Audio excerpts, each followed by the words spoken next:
আপনাদের বাড়িতে আসলাম, কন্যা দেখলাম, বিয়ের আলোচনা হলো, এটা আমার কাছে ঠিক সুন্দর মনে হয়নি, যে কারণে আমরা ওখানে অংশগ্রহণ করিনি।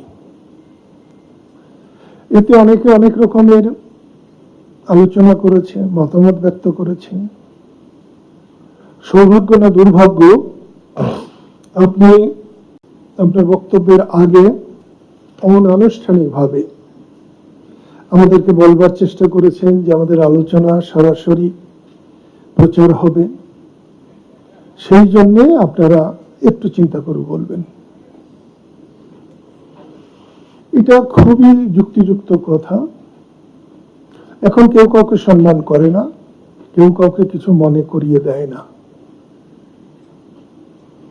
আমরা যখন ছোট ছিলাম তখন প্রায় সব জায়গাতেই,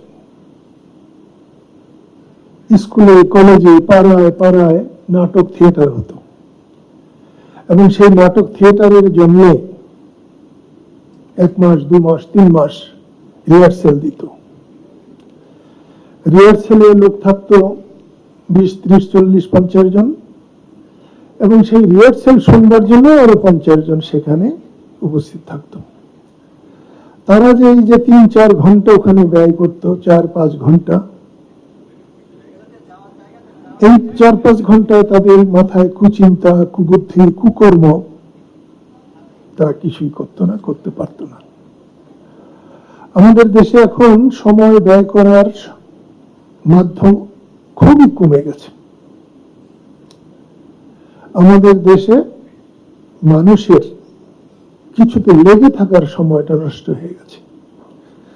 আমি যখন ছোট ছিলাম তখন 4টা থেকে 6টা শুধু খেলা ছাড়া আর কিছু ছিল না। ফুটবলের সময় ফুটবল, ক্রিকেটের সময় ক্রিকেট, এরকম ব্যস্ত থাকতাম। এখন তাও নেই।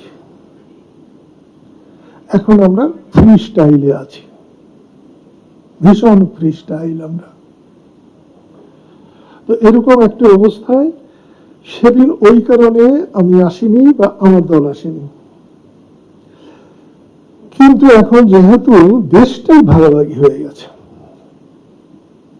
রাজনীতি ভাগাভাগি হয়েছে, মতামত ভাগাভাগি হয়ে গেছে, এই কারণে আমরা না আসায় ধরে নিয়েছি আমরা না আসার দলের। আজকে আসায় আবার ধরে নেওয়া হবে আমরা আসার দলে। কিন্তু আমরা আশা নিরাশা এর কোনোটাই দলে না। আমরা কিন্তু জনগণের দলের মানুষ। আমি আমার জীবনে মন যা বলে, হৃদয় যা বলে, তা বলার জন্য কখনো পিছপা হইনি। আমি চিন্তা করিনি যে এই কাজটা আজকে না করে কালকে করলে কেমন হবে। আমি যখন যে কাজটা সামনে পেয়েছি সেটা করবার চেষ্টা করেছি। বঙ্গবন্ধু মারা যাওয়ার পরে আমি এটা চিন্তা করি নাই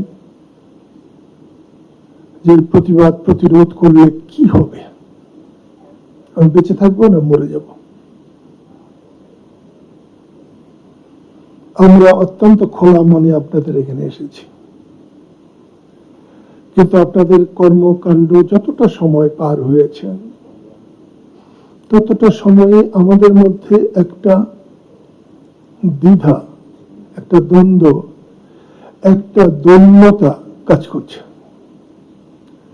আমি আগের নির্বাচন কমিশনারকে দেখেছি, তার আগের জনকেও দেখেছি,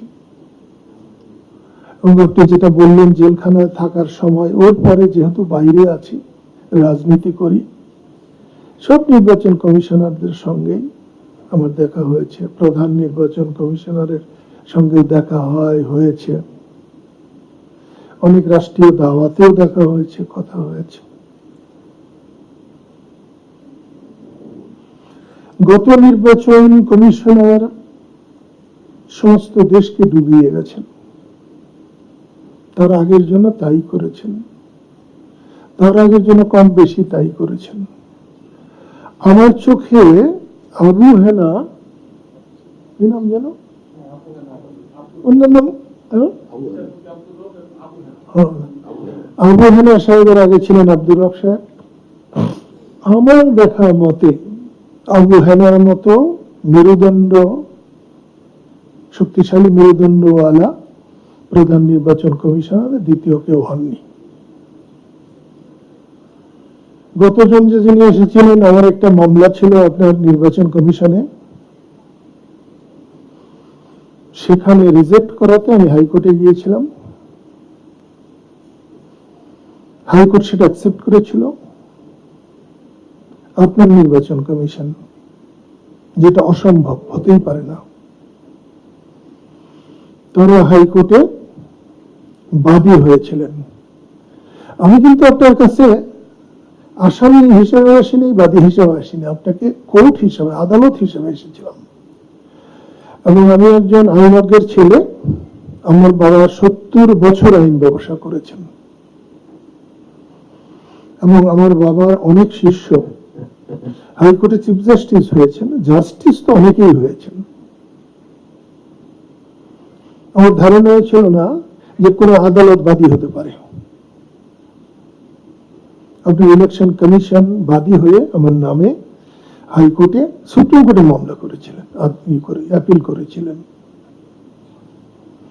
আমার মনে হয় যখন তিনি অ্যাপিল করেছিলেন তখনই তার নিরপেক্ষতা, তিনি নিরপেক্ষতা একদম ধ্বংস করেছেন, নিরপেক্ষতা হারিয়ে ফেলেছিলেন। আমরা অনেক আশা নিয়ে আপনাদের এখানে এসেছি। আমি শেষের দিকে আমি যা ভাবছি, আমরা যা চাই আপনাদের কাছে নিশ্চয়ই আলোচনা করব, কিন্তু আমার মনে একটা প্রশ্ন আছে।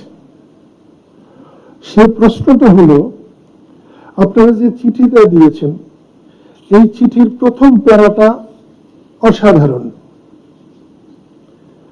এই প্যারাতে আপনারা বলেছেন জাতীয় ও স্থানীয় পর্যায়ের সকল নির্বাচনে ভোটাররা অবাধ নিরপেক্ষ নির্বাচন প্রত্যাশা করেন। এটাই সত্য। আজ থেকে বছর 8 আগে আমি বায়তুল মোকাররমে নামাজ পড়ে রিক্সা চালিয়ে আমি মতিঝিলে যাচ্ছিলাম। কয়েকটা রিক্সাওয়ালা দৌড়ে এসে আমাকে আটকিয়ে বলেছিল, আমরা একবেলা না খেতে রাজি আছি, কিন্তু আমি যেন ভোট দিতে পারি, ব্যবস্থা করেন।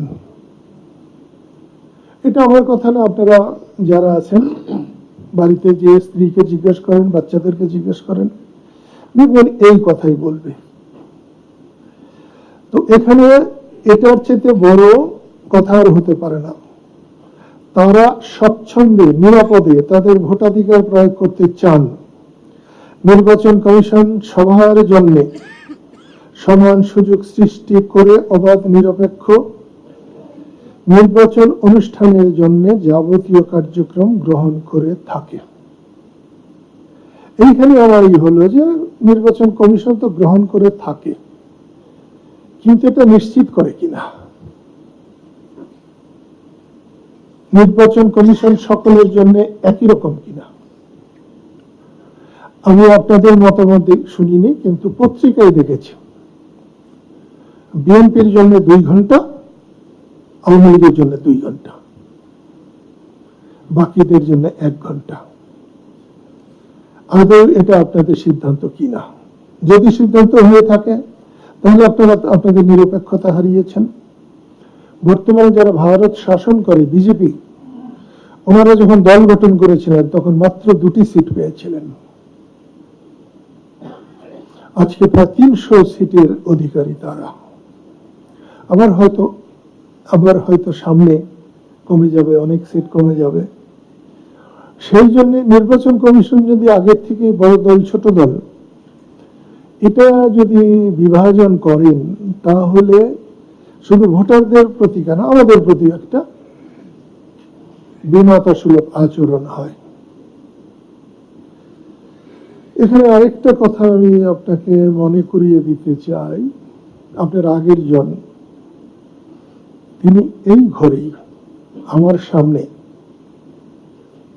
কথাটা আমার সামনে বলেননি, আমি প্রশ্নটা তুলেছিলাম। তিনি বলেছিলেন জিয়াউর রহমান বহুদলীয় গণতন্ত্রের প্রবক্তা। তো আমি এখানে এসে তাকে প্রশ্ন করেছিলাম যে আপনি শুধু আমাকে বুঝিয়ে দিন যে জিয়াউর রহমান কি করে বহুদলীয় গণতন্ত্রের প্রবক্তা হলেন, কিভাবে তিনি গণতন্ত্র পুনঃপ্রতিষ্ঠা করলেন। এবং এটা আপনার কমিশনের কথা না এটা আপনার নিজের কথা? কমিশন তখন সবাই বলেছিলেন না আমাদের এখানে কোনো মত নেই, এবং উনি বলেছিলেন যেটা আমার নিজের মত। সেদিন উনি আমাকে বুঝাতে পারেন নাই যে জিয়াউর রহমান বহুদলীয় গণতন্ত্রের প্রবক্তা। আপনাকে আমি কদিন যাবত দেখছি, আপনার কথাবার্তায় আসছে